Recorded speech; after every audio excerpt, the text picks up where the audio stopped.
एक कहावत कही जाती है, जो गरजते हैं वो बरसते नहीं और बरसने वाले गरजते नहीं। डोनाल्ड ट्रंप के साथ में वही हो रहा है। 7 दिनों के बाद में अमेरिका के राष्ट्रपति डोनाल्ड ट्रंप बैकफुट पर है। पूरी तरह से अमेरिका बैकफुट पर इस वक्त में दिखाई दे रहा है, एक आदमी डोनाल्ड ट्रंप की वजह से। और अमेरिका ने 90 दिनों के लिए पीछे हटने का फैसला किया है। ट्रंप ने जिस तरीके से दुनिया भर में अलग अलग देशों पर टैरिफ लगाने का काम किया, टैक्स थोपने का काम किया, उससे अब डोनाल्ड ट्रंप पीछे हट गया है। बहुत बड़ी खबर है ये, और दुनिया भर में इसका असर होगा। या सबसे बड़ी बात फिर यह है, बहुत बड़ा सवाल अभी भी यह बना हुआ है कि क्या सिर्फ ये 4 दिन की चांदनी है, फिर उसके बाद में अंधेरी रात होगी? क्या 4 दिन की चांदनी में अब कोई रास्ता तैयार कर लिया जाएगा? क्या वाकई भारत टैरिफ को लेकर के डोनाल्ड ट्रंप के साथ में कोई डील दोनों के बीच में हो पाएगी? क्योंकि विदेश मंत्री एस जयशंकर, उनका बयान अगर आप सुनेंगे तो आप कहेंगे कि कमाल की बात है। मतलब नरेंद्र मोदी सरकार जिनको अपना जेम्स बॉन्ड बताती है, आप देखते होंगे विदेश मंत्री एस जयशंकर, इनकी वीडियो खूब वायरल की जाती है सोशल मीडिया पे, व्हाट्सएप पर, ट्विटर पर, फेसबुक पर, और उनकी 10-10 सेकंड का, 20-20 सेकंड का क्लिप दिखाया जाता है और फिर आखिरी में लेजर लाइट से आंखों से जो है वो रोशनी डाली जाती है। लेकिन ये जेम्स बॉन्ड लेजर लाइट से मार करने वाले विदेश मंत्री एस जयशंकर, इनका बयान निकल करके सामने आया है, विस्तार से आगे बात करेंगे। ये कह रहे हैं हमें पता नहीं है अभी कि टैरिफ को लेकर के हमें कितना नुकसान हुआ है, आगे कितना नुकसान हो सकता है। ये कमाल की बात है ना। मतलब दुनिया भर में तहलका मचा हुआ है और सरकार यहां पर बोलने के लिए तैयार नहीं है। और शायद इसीलिए राहुल गांधी ने कहा कि ये चूं तक नहीं कर पा रहे हैं। दुनिया भर में एक आर्थिक तूफान आने वाला है। नरेंद्र मोदी की 56 इंच की छाती पता नहीं कहां चली गई है। ये सवाल शायद इसीलिए राहुल गांधी ने कल सामने रखे। अमेरिका ने 75 से ज्यादा देशों पर रेसिप्रोकल टैरिफ 90 दिनों के लिए रोका। यह छूट तुरंत प्रभाव से लागू कर दी गई है। चीन को इस छूट से बाहर रखा गया है। चीन पर टैरिफ 104% से बढ़ा करके 125% कर दिया गया है। ट्रंप का यह कदम चीन द्वारा लगाए गए 84% टैरिफ के बाद में आया है। देखिए, बड़ी बात यह है कि 90 दिनों के लिए अमेरिका ने टैरिफ की जो नई दरें तय की गई थी, उनको रोकने का काम किया है। और एक तरीके से अगर आप कहें तो 10% का टैरिफ, एक बेस टैरिफ जो सब पर लगेगा, बाकी जो बढ़ाई हुई टैरिफ की दरें थी उनको रोक दिया गया, फ्रीज कर दिया गया। लेकिन चीन के साथ में टसल अभी भी जारी है। और ये चीन के साथ में जो इस वक्त में लड़ाई दिखाई दे रही है, टैरिफ को बढ़ा दिया गया चीन के साथ में, और मतलब दुनिया भर के अलग अलग मुल्कों के लिए रोक दिया गया, लेकिन चीन के लिए बढ़ाया गया है। अब चीन का बाजार अगर डिस्टर्ब रहेगा तो दुनिया भर को वो कितना डिस्टर्ब करेगा, भारत को कितना डिस्टर्ब करेगा? क्योंकि भारत आज भी बड़ी संख्या में चीजें चीन से इंपोर्ट करता है। तो चीन अगर डिस्टर्ब रहेगा तो निश्चित तौर पर हमारे लिए भी वो कोई आसान चीज नहीं है। ट्रंप का बयान निकल करके सामने आया है। उन्होंने कहा है चीन ने ग्लोबल मार्केट का सम्मान नहीं किया, अब अमेरिका को लूटने के दिन चले गए हैं। यानी एक तरीके से आप कहें तो डोनाल्ड ट्रंप दुनिया भर के अलग अलग मुल्कों को लेकर के या इंडिया का नाम ले लेकर के जिस तरीके से बदनाम कर रहे थे, उन पर वो नरम पड़ गए हैं। लेकिन चीन को लेकर के अभी भी वही रवैया है, वही व्यवहार है।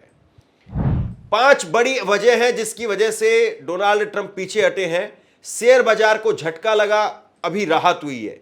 ट्रंप टैरिफ से ग्लोबल मार्केट में 10 लाख करोड़ डॉलर की गिरावट हुई। टैरिफ हटने के कुछ घंटे बाद में ही अमेरिकी शेयर बाजार की वैल्यू 3 लाख करोड़ डॉलर का उसमें उछाल देखने को मिला। ट्रंप के करीबी वो भी खिलाफ हैं।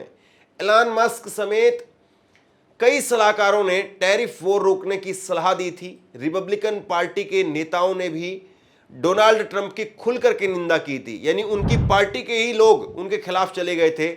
आर्थिक अस्थिरता के भी संकेत हैं। अमेरिकी बॉन्ड्स की बिकवाली वो भी शुरू हो गई है, और ऐसे में क्रूड की कीमतों में गिरावट, कोरोना जैसी आर्थिक अनिश्चितता का माहौल, उसकी तरफ भी संकेत यहां पर दिखाई दे रहे हैं। मंदी और महंगाई का भी खतरा है। वॉल स्ट्रीट बैंकों की चेतावनी है, टैरिफ से महंगाई, बेरोजगारी और मंदी का भी खतरा है। यानी दुनिया भर से ट्रंप को समझाया गया कि आप मंदी लेकर के आ रहे हैं। चीन से आयात पर टैरिफ से कंपनियां परेशान हैं। अमेरिका हर साल चीन से 440 अरब डॉलर का आयात करता है। उस पर 124% टैरिफ लगने से अमेरिकी कंपनी की सप्लाई चेन पर भी संकट है। टैरिफ रोकना कंपनियों के लिए जरूरी था। तो देखिए, कुल मिलाकर के अगर आप इस बात को समझें तो ऐसा नहीं है कि सब कुछ सहज हो गया है, ऐसा नहीं कि सब कुछ पहले जैसा हो जाएगा। चीन पर बड़ी संख्या में अभी भी टैरिफ लगाया जा रहा है और जाहिर सी बात है, जब चीन पर इतनी बड़ी संख्या में टैरिफ लगाया जा रहा है तो चीन अपना सामान कम भेजेगा, कंजूसी करेगा, या चीन में जो कंपनियां उस सामान बना रही है उनको प्रॉफिट नहीं मिलेगा तो वो सामान उतना बना नहीं पाएंगी। और वो सामान अगर अमेरिका में नहीं पहुंचेगा तो अमेरिका उस सामान को जो असेंबल करता है या दूसरे अगले मुल्कों में भेजने का काम करता है वो नहीं भेज पाएगा। यानी दुनिया भर में अभी भी एक उथल पुथल तो बरकरार है। दुनिया भर में अभी भी चीजें सामान्य नहीं हुई है, यह साफ तौर पर देखा जा सकता है। अमेरिका और चीन के बीच में जो कुछ इस वक्त में हो रहा है उसका क्या असर दुनिया पर पड़ेगा, इस बात को जरा समझिए। लागत बढ़ेगी, उद्योग दबाव में आएंगे। जब आयातित सामान पर टैरिफ बढ़ता है तो कंपनियों को वही सामान महंगे दामों पर खरीदना पड़ता है। इससे उत्पादन की लागत बढ़ती है, मुनाफा कम होता है, कंपनियां नए लोगों को हायर नहीं करती हैं या मौजूदा स्टाफ की कटौती करती हैं। निर्यात घटेगा, प्रोडक्शन धीमा होगा। जब चीन जैसी बड़ी अर्थव्यवस्था अमेरिका के टैरिफ का जवाब देती है तो अमेरिकी उत्पादों पर भी भारी टैक्स लगाती है। इससे अमेरिका का निर्यात कम होता है, जो सीधे तौर पर वहां के उत्पादन और नौकरियों को प्रभावित करता है। निवेशक पीछे हटते हैं। बाजार में जब अनिश्चितता होती है तो कंपनियां नए निवेश को टाल देती हैं, फैक्ट्रियों का विस्तार नहीं करती हैं, हियरिंग को भी रोक देती हैं। छोटे कारोबारी सबसे ज्यादा प्रभावित होते हैं। इंपोर्ट पर टैरिफ लगने से छोटे व्यापारी महंगा सामान नहीं खरीद पाते हैं, कस्टमर बेस घटता है और धीरे धीरे वह मंदी की कगार पर पहुंच जाता है। नतीजा छोटे स्तर पर भारी बेरोजगारी देखने को मिलती है। तो ये सीधे तौर पर साइकिल है और ये साइकिल जब भी चलेगी जब अगला पहिया चलेगा। अगर अगले पहिए को आप ये सोचते हैं हम जाम कर देंगे, पिछला पहिया चलने लगेगा, ऐसा नहीं हो सकता है। कुछ समय के लिए तो आप उस पहिए को अगर आगे वाला पहिया जाम हो गया है तो आप साइकिल का आगे वाला पहिया उठा करके चल सकते हैं, लेकिन परमानेंट आप ऐसा नहीं कर सकते हैं। यानी कुछ सेकंड के बाद में, कुछ मिनट के बाद में आपकी साइकिल गिरनी तय है। अब ऐसे में पूरी साइकिल को यहां पर रोकने का काम डोनाल्ड ट्रंप ने किया या उस पूरी साइकिल को डिस्टर्ब करने का काम किया तो कितना बड़ा खामियाजा उठाना पड़ेगा, इसका बड़ा सवाल है ये। ट्रंप अभी भी एक तरीके से गीदड़ भभकी दे रहे हैं। टैरिफ प्रभावित देश हमारे आगे हाथ फैला करके समझौता करने की मिन्नतें कर रहे हैं, वो हमसे डील करने के लिए बेताब है। डोनाल्ड ट्रंप की तरफ से इस बात को कहा गया है। मतलब डोनाल्ड ट्रंप इतना सब कुछ हो जाने के बाद में भी बाज आने के लिए तैयार नहीं है, अपने बड़बोलेपन से पीछे हटने के लिए तैयार नहीं है। अभी भी वो इस बात को कह रहे हैं कि नहीं नहीं, बहुत सारे देश हैं जो हमसे समझौता करना चाहते हैं, जबकि सच्चाई ये है कि दुनिया ने आंखें दिखानी शुरू कर दी थी। भारत में ये बात सही है कि क्या कहा जा रहा है, क्या हो रहा है, ये स्पष्ट नहीं है, लेकिन बाकी देशों ने, छोटे छोटे देश हैं, उन्होंने भी अमेरिका को आंख दिखानी शुरू कर दी थी। डोनाल्ड ट्रंप की सनक से दुनिया में अनिश्चितता का माहौल है, वैश्विक बाजारों में हड़कंप मचा हुआ है, टैरिफ वार से सप्लाई चेन पर भी असर है, महंगाई, मंदी और बेरोजगारी का खतरा सीधे तौर पर जो है वो बना हुआ है। और चीन ने भी एक तरीके से कह दिया, चीन भी खुली चुनौती यहां पर डोनाल्ड ट्रंप को दे रहा है। मतलब अभी भी डोनाल्ड ट्रंप जब चीन पर टैरिफ बढ़ाने का काम कर रहे हैं तब भी चीन पीछे हटने के लिए तैयार नहीं है। चीन की तरफ से कहा गया है कि झुकेंगे नहीं, आखिरी तक लड़ेंगे। चीन के बयान आया है निकल करके सामने और उन्होंने विदेश मंत्रालय के प्रवक्ता माओ निंग, उन्होंने कहा है कि अमेरिका के आगे झुकने की बजाय हम अंत तक लड़ना पसंद करेंगे।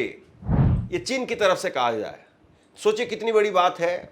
और चीन वाकई अपनी अर्थव्यवस्था के बलबूते पर ये सब कुछ बोल पा रहा है, वरना कोई अगर छोटा मुल्क होता तो सरेंडर कर देता।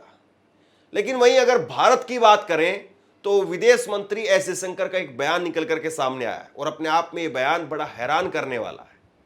भारत की सरकार क्या सोच रही है, क्या स्टेप उठाएगी, हम सब इस पर क्लैरिटी चाहते हैं। एक स्पष्टता के साथ में बात हो, लोगों को पता चले कि वाकई क्या होने वाला है, सरकार क्या कर रही है, लेकिन बहुत कुछ स्पष्टता के साथ में हो नहीं रहा है। जयशंकर का बयान निकल करके सामने आया और उन्होंने कहा है इस टैरिफ का भारत पर क्या असर पड़ा है ये फिलहाल पता नहीं चला है, आगे इसका क्या असर होगा ये भी हम नहीं जानते हैं। कमाल की बात है, हमने तय किया है कि जब हम बहुत खुले और पॉजिटिव तरीके से ट्रंप प्रशासन से इस मुद्दे पर बात करेंगे, हम इस साल अमेरिका के साथ में द्विपक्षीय ट्रेड डील पर आगे बढ़े हैं। भारत शायद अकेला वह देश है जो डोनाल्ड ट्रंप के दूसरी बार राष्ट्रपति बनने के बाद अमेरिका के साथ में ट्रेड डील साइन करने की बातचीत तक आया है। कुल मिलाकर के अगर मैं आसान भाषा में आपको बताऊं तो एस जयशंकर वो ये कह रहे हैं कि हमें अभी टैरिफ को लेकर के हमने कोई चर्चा नहीं की है या टैरिफ को लेकर के हमने कोई आकलन नहीं किया है, हम ट्रेड डील पर आगे बढ़ रहे हैं। ट्रेड डील का मतलब क्या होता है? ट्रेड डील का मतलब ये होता है कि दो देशों के बीच में जो डील होती है, ट्रेड होता है, व्यापार होता है, उसमें कुछ इस प्रकार की कोशिश की जाती है कि दोनों को कम से कम नुकसान हो, दोनों को फायदा रहे। मतलब दोनों अपनी एक दूसरे के लिए इतना टैक्स नहीं लगाएं कि उनको नुकसान होने लगे, या ये बातचीत की जाती है कि आपको इस सेक्टर में ज़्यादा नुकसान हो रहा है तो आप इस सेक्टर में थोड़ा सा बढ़ा लीजिए, हमें इस सेक्टर में ज़्यादा नुकसान हो रहा है तो हमें इस सेक्टर में थोड़ा बढ़ाने दीजिए। ये जो है वो चीज़ें तय होती हैं कि हम आपको ये चीज़ ज़्यादा भेज रहे हैं, आप हमसे ये चीज़ ज़्यादा ले रहे हैं, तो यहाँ पर आप हमें थोड़ा छूट दे दीजिए, आप यहाँ पर थोड़ा छूट ले लीजिए।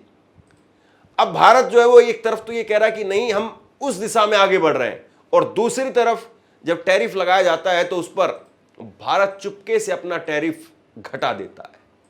आपको याद होगा जब डोनाल्ड ट्रंप ने कहा था कि भारत हम पर टैरिफ लगा रहा है, हम भी उस पर टैरिफ लगाएंगे, और तभी पीयूष गोयल अमेरिका में थे, ये बताया जाता है। उनके स्टेटमेंट से पहले ट्रंप ने अपनी स्टेटमेंट जाहिर कर दी थी और भारत ने फिर चुपके से अपना टैरिफ जो है घटा दिया था। तो इससे बहुत सारे सवाल जो है खड़े होते हैं। बहरहाल अब देखना यही है कि डोनाल्ड ट्रंप अमेरिका 90 दिनों के लिए शांत हो गए, यानी करीब करीब 3 महीने के लिए शांति है, लेकिन क्या इस शांति के बाद में फिर वही होगा? क्या ये 4 दिन की चांदनी और फिर अंधेरी रात वही हालात हो गए, या इन 3 महीनों के अंदर अंदर कुछ वाकई सुधार होगा, कुछ वाकई बड़ा होगा, कुछ वाकई पॉजिटिव होगा? ये बहुत बड़ा सवाल है। आप क्या सोचते हैं नीचे कमेंट बॉक्स में लिख करके जरूर बताइए। इस वीडियो को शेयर कीजिए और इसी तरह की तमाम खबरों के लिए ऑनलाइन न्यूज़ इंडिया को सब्सक्राइब कीजिए। आपका बहुत बहुत धन्यवाद।